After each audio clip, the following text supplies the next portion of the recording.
여러분 안녕히 주무셨습니까? 참 좋은 아침입니다. 우리 2016년 11월 23일 수요일 말씀으로 드리는 오늘의 번제 함께 하겠습니다. 역대상 8장 1절부터 마지막 40절까지 말씀으로 같이 합니다. 오늘은 또다시 베냐민 지파에 관한 얘기가 나옵니다. 우리는 1절부터 7절까지만 같이 읽어보겠습니다. 시작. 베냐민이 낳은 자는 맏아들 벨라와 둘째 아스벨과 셋째 아하라와 넷째 노아와 다섯째 라바이며 벨라에게 아들들이 있으니 곧 앗달과 게라와 아비훗과 아비수아와 나아만과 아호아와 게라와 스부반과 후람이라. 에훗의 아들들은 이러하니라. 그들은 게바 주민의 우두머리로서 사로잡혀 마나핫으로 갔으니 곧 나아만과 아히야와 게라이며 게라는 또 우사와 아히훗을 낳았으며. 거기까지만 함께 읽었습니다. 오늘 이 반복해서 나온 베냐민 지파의 족보를 중심으로 해서 타고나는 외계어 습득 유전자라는 제목의 하나님 말씀 증거합니다. 타고나는 외계어 습득 유전자.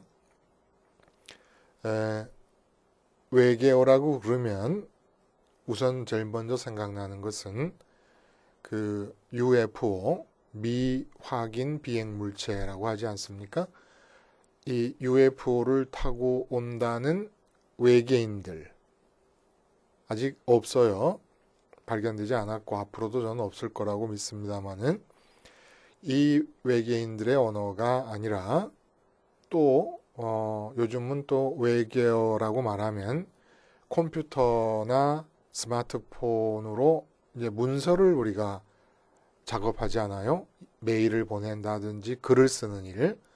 이 글을 쓰는 일을 할 때 한국어의 변칙적인 표기를 사용을 하게 됩니다. 아주 쉽게 제일 많이 하는 것은 메일을 보낸 다음에 좀 미안하거나 민망하거나 아니면 우스운 이야기면은 그 키역자를 자음만 크크크 이렇게 한다든지 아니면 히읗자의 자음만 히히히 호호호 하하하 등 어떻게 읽든지 간에 하여간 이런 거. 또 사랑해를 요즘 젊은이들은 또 살황해 이렇게 또 쓴다고도 그래요. 이런 식으로 어떻게 보면 한국어의 표기법을 완전히 파괴하면서 의사를 전달하는 것을 외계어라고도 합니다만은 본문이 말하는 외계어는 본문이 말하는 게 아니라 오늘 제목에 등장한 외계어는 이런 의미에서 외계어가 아닙니다. 문자 그대로 전혀 다른 세계의 언어라는 거예요. 그런 입장에서 외계어라는 겁니다. 이 세상에는 외국어가 참 많지만 그 모든 외국어는 하나의 세계의 언어입니다. 하나의 세계라는 것은 우리가 미국하고 일본하고 중국하고 그 자유무역협정을 체결합니다. 자유무역협정을 체결한다든지 또 아니면은 방위조약을 체결합니다. 여러 가지 측면에서의 연합하고 동맹하고 또 적대시하게 됩니다. 이 모든 것들은 왜 그럴 수가 있는 것이에요? 왜 가능한 겁니까? 왜 자유무역협정이 체결이 가능해요? 그리고 왜 환태평양 조약기구라든지 이런 그 금융을 중심으로 한 국제기구가 가능한 이유가 뭡니까? 다 돈이라고 하는 하나의 가치 아니면 나의 이권이라는 가치를 중심으로 하는 언어들을 갖고 있기 때문에 외국어를 사용하지만 실제로 그들은 하나의 세계라는 거예요. 그래서 외계어라는 것은 이 세상에 살고 있는 사람들이지만은 이 세계 전체를 하나의 세계로 묶는 가치와는 다른 가치들이 뭐라 그랬죠? 나를 웃게 하는 겁니다. 나를 배부르게 해주는 겁니다. 나를 만족하게 해주고 나를 행복하게 해주는 게 가치입니다. 근데 나를 웃게 하고 나를 만족하게 하는 가치가 전혀 다른 것이 책정된 상태, 채택된 상태에서 살고 있는 세계, 그 세계의 언어가 외계어라는 얘기입니다. 그래서 쉽게 아주 결론적으로 말씀을 드리면, 예를 들면 스테반 집사님이 순교 현장에서 돌에 맞아 죽으면서 자기를 잘못한 것이 없지 않습니까? 스테반 집사님 입장에서 보자면. 근데 돌로 쳐 죽이는 자들을 향하여 저들의 죄를 저들에게 돌리지 마옵소서라는 기도, 이 언어, 이건 외계어라는 거예요. 그게 듣는 사람들이, 예를 들어 그 자리에 있었던 청년 사울, 바울이 된 청년 사울이 들을 때는 이해가 안 가는 겁니다. 그러나 이제 우리가 그 스테반 집사님의 언어를 들을 때는 우리도 그렇게 할 수밖에, 우리가 그렇게 할 수 있는 상태는 아닐지라도 우리의 믿음이 우리의 소망대로 스테반 집사님의 수준까지 이르게 되면 그럴 수밖에 없다는 것을 우리는 압니다. 스테반 집사님이 대단한 분인 게 아니라 그분이 갖고 있는 언어의 세계에서는, 그 언어를 구성하는 가치의 기준에서는 그렇게 기도할 수밖에 없었다 이겁니다. 훌륭한 게 아니라는 거예요. 그러나 이쪽 세계 사람들은 이해가 안 가니까, 이해가 안 갈 때 나타나는 반응은 정신병자 아니냐, 혹은 다른 사람들은 훌륭하다 이렇게 볼 수도 있지만 우리 입장에서는 당연한 귀결이다 이렇게 본다는 겁니다. 이게 벌써 언어가 다르다. 그리고 또 초대 예루살렘 교회에서 유무상통의 일이 일어나지 않습니까? 그 유무상통이라고 하는 말의 힌트를 얻어서 공산주의를 만들었지만 결코 그런 세계를 구현하지는 못했어요. 공산주의자들 중에 당원들의 부정부패가 얼마나 심했습니까? 결코 그러지 못했던 거죠. 인간의 욕망에 그냥 먹혀버렸는데, 어쨌든 유무상통이라는 생각 자체가 외계어로 이루어진 생각이라는 겁니다. 있는 자와 없는 자, 있는 자가 없는 자에게 자기 주머니를 벌려놓고 갖고 가, 쓸 만큼 갖고 가, 이게 있을 수가 없는 일이라는 거예요. 이 세계 안에서 볼 때는 그러한 생각과 개념 자체가 불가능하다는 겁니다. 그러나 논리적으로 말하자면 우리가 추구하는 바가 진전이 일어난다면 우리도 그러한 지경에 반드시 이뤄야 된다고 하는 것이 당연한 겁니다. 그 언어가 뭐예요? 바로 십자가를 생활화하면서 세상을 파악하고 세상을 향하여 생각하는 언어입니다. 십자가를 생활화하면서 세상을 살아갈 때 십자가를 생활하지 않는 사람들이 사는 세계와는 완전히 별도의 세계를 살게 된다는 거예요. 완전히 다른 언어와 다른 가치 기준을 갖고 살아가는데, 문제는 십자가를 생활화하자라고 말하면 어떤 사람은 받아들이고 어떤 사람은 못 받아들이는 이유가 뭐냐는 겁니다. 십자가를 생활화하자는 것 자체가 외계어예요. 그 자체가. 거듭 말씀드리지만 왜 삶의 현장에서 모든 사건과 모든 대상 앞에서 더 적극적으로 대처를 해도 제대로 살까 말까한 이런 세상에 살면서 왜 죽자고 하느냐? 왜 십자가 생활화를 삶의 현장에서 하면서 모든 사건들이 마음을 뺏어가려 할 때마다, 모든 가치 있는 대상들이 마음을 뺏어가려 할 때마다 그것에 대해 죽고 예수님 따라서 마음을 하늘에 계신 하나님께로 보내는 일을 하려고 하느냐? 이 생활화 자체가 납득이 안 가고 공감이 안 가고 그러므로 수용이 안 되는 겁니다. 그럼 어떤 사람들이 이렇게 이해도 가지 않는 외계어를 수용하고 습득합니까? 설령 그들의 십자가 생활화가 하루아침에 칼로 무 자르듯이 그렇게 이루어지지는 않더라도가 아니라 대부분 그렇게 이루어지지 않죠. 시간이 걸려야 됩니다. 스트러글의 기간이 있어야 돼요. 그럼에도 불구하고 그것을 받아들이는 자들은 왜 그 외계어를 받아들이냐는 겁니다. 타고난 유전자가 있다는 거예요. 타고난 유전자가 없으면 언어 소질이라고도 말해요. 이 십자가 생활화라는 외계어에 대한 소질이 본래부터 내 안에 타고날 때부터 있지 않으면 못 받아들인다는 겁니다. 이게 바로 다윗 자손의 선택이에요.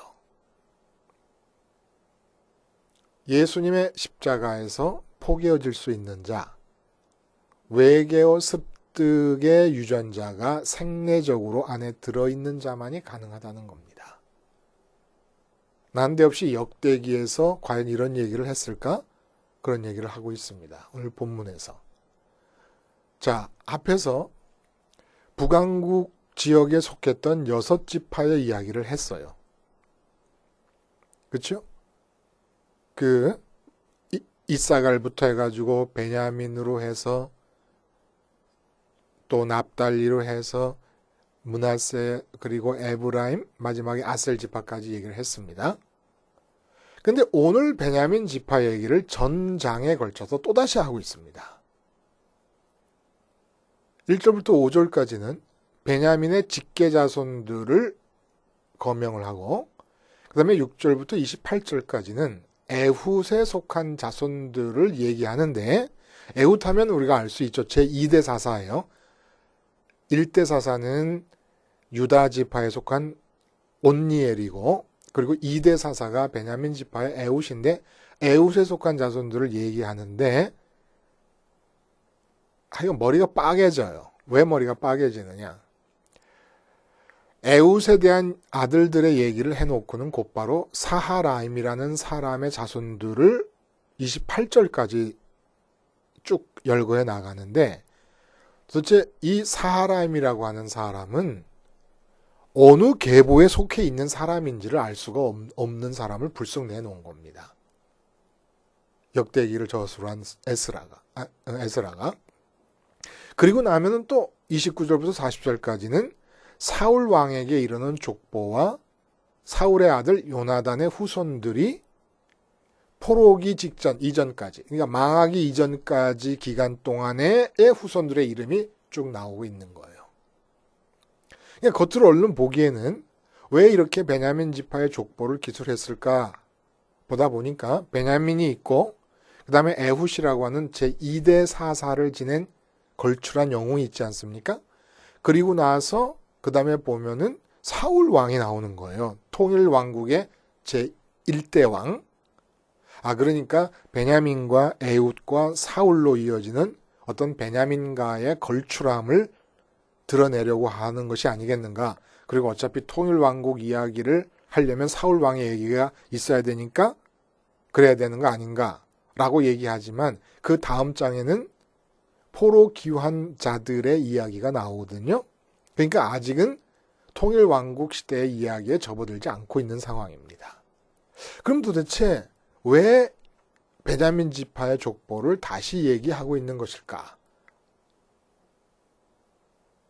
이제 2차 포로 귀환이 있는 상황이에요. 이루어진 직후입니다. 450년이면. 이때에 왜 베냐민 지파의 이야기를 두 번째 반복하고 있는 것일까라고 해서 오늘 이 베냐민 지파 족보를 자세히 들여다봤어요. 봤더니 어떤 특징들이 있냐면은 1절부터 5절까지 베냐민의 직계 후손들을 열거한 것은 지금부터의 족보 내용은 베냐민 지파에 관한 것이다 라는 것을 명시하는 거예요. 그런 의미 외에는 다른 의미가 별로 없습니다. 그리고 그 다음부터 6절부터 7절까지 에훗의 아들들이 나오는데 에훗이라는 사람이 제2사사였다는 것을 강조하려는 것이 아니고 갑자기 머리도 없고 꼬리도 없는 얘기를 했는데 보니까 뭐라 그러냐면 에훗의 아들들이 이 포로로 잡혀갔다는 거예요. 근데 이 포로로 잡혀간 장소, 포로로 잡혀갈 때의 장소와 포로로 잡혀간 장소에 변화가 있습니다. 어떤 변화가 있습니까, 여러분? 그 6절과 7절을 보면은 에훗의 자손들이 잡혀갔다는 얘기를 할 때 두 성읍이 나오는데 게바에서 마나핫으로 잡혀갔다는 얘기가 나와요. 근데 이 게바라고 하는 장소는 베냐민 지파에 속한 땅입니다. 근데 마나핫이라고 하는 땅은 유다 지파에 속한 땅인 거예요. 정말 머리도 없고 꼬리도 없이 갑자기 이 얘기를 불쑥했어요. 이 족보 얘기가 아니죠. 그러니까. 그 다음에 사하람이라는 사람인데 사하람이라고 하는 사람이 애국과 직접 연결되는 사람도 아니고 성경 어디를 봐도 사하람이라는 사람이 어느 계보에 속하는 사람인가를 알 수가 없습니다. 에스라 혼자 갖고 있는 자료에서 나온 얘기예요. 근데 이 사하람이라는 사람의 얘기가 사실은 에훗 주석학자들은 베냐민과 에훗과 사울로 이어지는 족보라고 말하지만 사실 터무니없는 얘기예요. 8절부터 무려 28절까지가 다 사하라임의 족속을 얘기하는 겁니다. 베냐민 지파에 속한 사람이면 틀림없겠으나 사하라임이 누군지 알 수가 없는 거예요. 어느 계통에 속한 사람인지를 알 수가 없습니다. 이 사하람의 얘기가 28절까지 나오고 29절부터 사울로 이어지는 직계손들이 나오는 거예요. 직계조상이. 그리고 요나단의 이야기가 나오고. 사하라임이라는 사람이 부인 둘이 있었는데 이혼을 시켰어요. 그리고 모압 땅에 가서 애를 낳고 이혼하기 전에 본래의 처들이 둘이 있었는데 그 본래 처가 난 아들들의 이야기가 28절까지 11절에서 28절까지 나오고 마지막에 뭐라 그러냐면 이 사람들이 다 예루살렘에 살았더라 이렇게 얘기합니다. 그리고 사울 왕의 직계손이 아니라 직계조상들을 얘기하면서 기브온의 창시자, 기브온이라는 성읍을 창시한 사람들이 사울의 직계조상인 것을 얘기하면서 사울까지 와서 그 다음에 또 얘기하는 것은 이들도 예루살렘에 살았더라 이렇게 얘기합니다. 예루살렘에 살았더라, 사울까지 얘기하고 살았더라 얘기한 다음에 사울의 아들인 요나단의 후손이 또 열거되니 그러니까 족보 전체를 예루살렘에 살았더라라는 말이 두 번 반복되면서 다 쌓아안고 있는 거예요. 아우 머리가 뽀개지겠어요. 진짜 이 족보를 읽으면서 에스라의 의도를 발견하는데 정말 머리가 아주 그냥 쪼개져 나갑니다. 근데 전체 족보 이야기가 예루살렘에 살았더라라고 두 번 반복하는 이야기 속에 다 포함되어 있다는 거예요. 그럼 자 이제 무슨 의도로 베냐민 지파의 족보를 예루살렘에 살았더라라고 하는 두 번 반복되는 귀절 안에 다 안아가지고 다시 이렇게 우리 앞에 제시하느냐. 포로 기환 때 북왕국 지역에 속한 다른 지파들의 사람들도 끼어 있었습니다. 그 이유는 북왕국이 세워지고 여로보암이 베델과 단의 금송아지 종교 정책을 세우자 그것에 반발해서 경건한 여호와 신앙을 지키고 싶은 사람들이 남아에서 유다 지역에 살고 있다가 포로돼서 잡혀갈 때 같이 잡혀간 사람들이 있기 때문에 포로 귀환 때에도 다른 지파 사람들이 섞여 있는 거예요. 근데 그 중에서도 특별히 느헤미야서 같은 데 보면 베냐민 지파 사람들이 탁월하게 유다 지파에 속한 포로 귀환민들과 합세를 해서 이 폐허가 된 옛날 땅으로 돌아와서 예루살렘 성과 성전을 재건하는 일에 힘을 합합니다. 이 사실을 지금 에스라는 마음이 예수님의 십자가 사건에 십자가가 왜요? 성전의 완성이니까 십자가 얘기가 안 나올 수가 없는 겁니다. 예수님의 십자가 사건에 마음이 가 있는 상태에서 지금 이 사실을 보는 거예요. 어떤 사실을 봅니까? 이 포로 2차 귀환 때까지 이루어진 귀환의 상황을 보면 베냐민 지파가 유다 지파에게 굉장히 큰 힘이 돼서 둘이 합력하여 새로운 신정 국가를 세우기 위해 애를 쓰는 모습을 보게 되면서 마음이 예수님을 보고 있는 가운데 베냐민 지파와 유다 지파의 합세 상황을 해석을 하는 거예요. 베냐민 지파와 유다 지파가 합세한 현재의 상황으로 미래에 있을 예수님 십자가 복음에 대한 또 다른 측면을 얘기하고 있는 겁니다. 그 측면이 뭐예요, 오늘? 바로 외계어의 습득 유전자에 관한 얘기라는 거예요. 어떤 자들이 십자가를 받아들일 수 있느냐. 우리가 십자가 복음과 관련해서 지금 족보를 통해 이 에스라가 얘기하고 있는 여러 가지 흥미진진한 측면들을 봐왔습니다. 제일 먼저는 다윗에게 집중하느라고 선택에서 밀려났던 사람들이 예수님이 십자가에서 달리신 사건을 통해 다시 그 선택에서 밀려났던 후손들이 다시 선택의 가능성 앞으로 모여들게 될 것이고, 그리고 요단강 동편 쪽의 지파들이 732년에 이방족 속에게로 잡혀가서 강제 이주 정책에 의해 흩어져 버렸지만은 그들의 자손들도 예수님의 십자가 앞에서 다시 찾아질 것이고, 그리고 또 레위인의 이야기를 레위 족보를 통해서 얘기한 것처럼 이 예수님의 십자가에 대한 관계는 어떤 관계였냐면 평생 직업이어야 된다라고 하는 것을 가르쳐 줬고, 그리고 평생 직업으로서 예수님 십자가를 생활화할 때 내게 주어지는 건 뭐냐? 하나님이 이 땅을 향하여 허락하신 은혜 전체, 하나님 자체를, 하나님 자신을 우리가 통째로 누구나 모든 사람이 각자가 다 독식한다. 승자만 독식하는 것도 아니고 패자도 독식한다. 라는 점을 말씀해 주셨습니다. 그럼 오늘 얘기는 뭡니까? 그럼 다 좋다.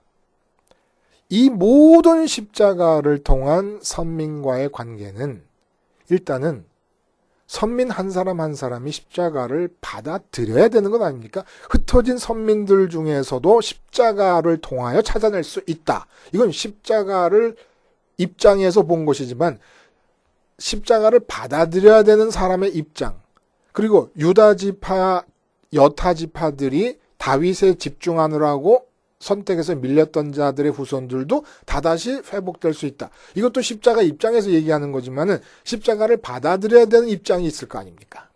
레위인처럼 직업으로 삼을래도 십자가의 중요성의 입장에서 보자면 직업으로 삼아야 되는 일이지만은 레위 족속처럼 직업으로 삼을 사람의 입장에서 보면 받아들여야 되지 않겠습니까? 이 모든 십자가 복음에 관한 이야기들이 받아들여야 얘기가 된다는 겁니다. 그 이야기를 어떻게 지금 해주고 있습니까? 좀 억지 대판 같기도 해요. 베냐민 지파의 족보를 순리대로 베냐민의 아들들과 그 장손들, 장자들을 중심으로 쭉 써내려가거나 그런 게 아니고 누구도 알 수 없는 에스라 손에 들려있는 자기 손에 있는 자료 중에서 사하람이라는 사람의 이야기를 북근해서 얘기를 하는 겁니다. 어떻게 얘기를 합니까? 그들의 자손들이 예루살렘에 살았더라. 예루살렘이라는 게 뭐예요? 특히 포로로 잡혀가 살고 있는 에스라 시대의 사람들에게 예루살렘이 갖는 의미가 뭡니까? 이들에게 있어서 창자가 끊어지는 듯한 그리움의 대상이 예루살렘이에요. 그래서 다니엘이 날마다 3번씩 예루살렘을 향한 창을 열고 기도를 드렸다는 얘기가 나오지 않습니까? 이 한 장면에서 얼마나 강한 그리움을 갖고 있었는가를 알 수 있지 않습니까? 예루살렘에 대한 그리움, 이것이 예수님의 십자가에 대한 그림으로 연결되는 것은 예루살렘 성전에 대한 그림이기 때문에 성전이 완성된 십자가 사건과 이게 일치하는 거예요. 그러면 유전자라는 게 무슨 뜻이냐? 베냐민 지파는 이상하게도 사사시대가 이제 출애굽해가지고 50년 만에 가나안에 진입해서 그래서 통일왕국이 1000년대에 만들어지기 전에 거의 500년이 지나지 않습니까? 그리고 망한 게 586년이니까 거의 500년이에요. 그러면 1000년 세월 베냐민 지파의 속을 들여다보면 베냐민 지파가 유다 지파와 함께하는 이유, 그 속을 들여다봤더니 이상하게 1000년 동안 베냐민 지파는 베냐민 지파임에도 불구하고 예루살렘 근방에서 사는 자들이 있었더라 라는 얘기를 하는 겁니다. 처음에 포로로 잡혀갔다 그랬어요. 게바라는 베냐민 경내에서 마하낫이라고 그랬습니까? 유다 지역으로 포로로 잡혀갔다. 이것은 뭘 뜻하는 거예요? 유다 땅으로 향하는 방향을 지금 에스라가 말하는 거예요. 그리고 그 다음에 사하람이라는 사람의 족보에서 이혼하고 다시 얻은 아내들은 모압 땅에 있는 여자들이고 모압 땅에서 일어난 사람들이라는 것을 대조하는 겁니다. 모압 땅의 자손들이 있고 그 다음에 11절부터 28절까지 자손들이 있는데 그거는 본래의 처에서 난 자식들인데 28절까지 열거해 놓고 예루살렘에 살았다라는 얘기를 합니다. 지금 유다 자손이 포로로 귀환해서 예수 그리스도에게로 임하는 족보의 징검다리를 놓으려고 할 때 베냐민이 그들과 합세를 하고 있다. 그러니까 유다 자손이 예수님께로 도달할 때 베냐민도 합세한 베냐민도 같이 도달한다는 겁니다. 이걸 보면서 뭘 지금 에스라는 우리들에게 얘기해 주고 있느냐? 누가 예수님을 받아들일 수 있느냐? 1000년 동안 예루살렘에서 살았던 족보상의 유전자를 갖고 있는 자들이 예수님께 도달한다라는 얘기를 하고 있는 겁니다. 그 사건을 비유적으로 받아들이는 거예요. 1000년을 예루살렘 근방에서 살았던 거예요. 예루살렘이 성전이 예루살렘 성읍의 아이덴티티 아닙니까? 랜드마크잖아요, 랜드마크. 그래서 그 성전이 있는 예루살렘 주변에서 1000년을 살았던 기억이 있는 자들이 결국 지금 보니까 포로 귀환 시대에 유다 지파와 함께하고 있더라 라고 해석을 하는 거예요. 다른 지파 사람들도 있지만 베냐민이 함께하는 이 가장 두드러지게 베냐민의 합세의 상황을 보면서 자료를 뒤진 겁니다. 베냐민에 관한 자료를 다 뒤져보면서 이 사하람이라는 사람의 이야기를 찾아낸 거예요. 그리고 사울의 직계 조상들을 얘기할 때도 기브온에서 출발해요. 기브온이라는 것은 예루살렘 북서쪽에 9.6km 떨어진 성읍입니다. 그래 놓고 기껏 하는 얘기가 사울까지 얘기해 놓고 하는 얘기가 예루살렘에 살았더라 이렇게 얘기를 합니다. 예루살렘이 얘기되는 것은 성전 때문입니다. 성전의 의미는 십자가에서 완성됐습니다. 누가 그러면 십자가를 받아들이냐는 얘기예요. 하나님에 의해서 1000년 동안 준비된 유전자가 들어있는 자들이 받아들인다는 얘기입니다. 이게 바로 족보를 통해서 에스라가 십자가 복음에 대해 얘기하고 있는 마지막 내용이라는 거예요. 누가 받아들이느냐? 하나님에 의해서 1000년 동안 무르익은 유전자를 갖고 있는 자들만이 십자가를 받아들이고 십자가 생활화를 해나갈 것이다 라는 얘기를 합니다. 십자가가 죄사함의 사건이다라는 얘기는 외계어 유전자가 없어도 외계어 습득 유전자가 없어도 받아들입니다. 십자가가 죄사함의 사건이 아니란 얘기가 아니에요. 그건 말도 안 되는 얘기죠. 죄사함의 사건이에요. 근데 생활화를 하지 않습니다. 이거는 하나님에 의해서 준비된 유전자가 없어도 받아들일 수 있는 이유는 이 세상에 살면서 내 이권을 추구할 줄 아는 성향만 있으면 다 받아들일 수 있는 거예요. 왜? 아니 공짜로 죄사해 준다는데 그걸 마다할 이유가 없죠. 근데 죄사함의 고백을 하는 교회에서 아마 대한민국의 모든 문제가 다 발생하는 것 같은 느낌이 들어요. 이름난 연예인이나 사회 공인들이나 무슨 대기업의 뭐 맹주들이 자살하고 나면 다 장로고 다 성도래. 그리고 요즘 시끄러운 최순실 씨도 그 바로 교회 교인이래요. 그분이 소망교회 가보고 어느 교회 가보고 강남에서 이래저래 교회 다 가보다가 선택한 교회가 있다나? 다 교인이에요, 다 교인. 다 죄사함의 고백을 하는 자들이에요. 십자가 죄사함의 고백을. 근데 아무도 생활화를 하지 않습니다. 이게 바로 기독교의 지금 문제라는 거예요. 기독교를 생활화하자는 말을 할 때 들리는 게 외계어 습득 유전자가 하나님에서 준비된 자들입니다. 그래서 주님께서 말씀하십니다. 아버지께서 내게로 오게 하지 않으면 아무도 내게 올 자가 없다. 왜 베냐민은 유다와 합세를 한 것일까? 에스라가 봅니다. 그들에게는 유전자가 있었다. 성전의 의미의 완성이신 예수님께로 가는 자들이 어떤 자들이냐? 다니엘처럼 예루살렘 성전을 갈망하고 그리워하는 자들.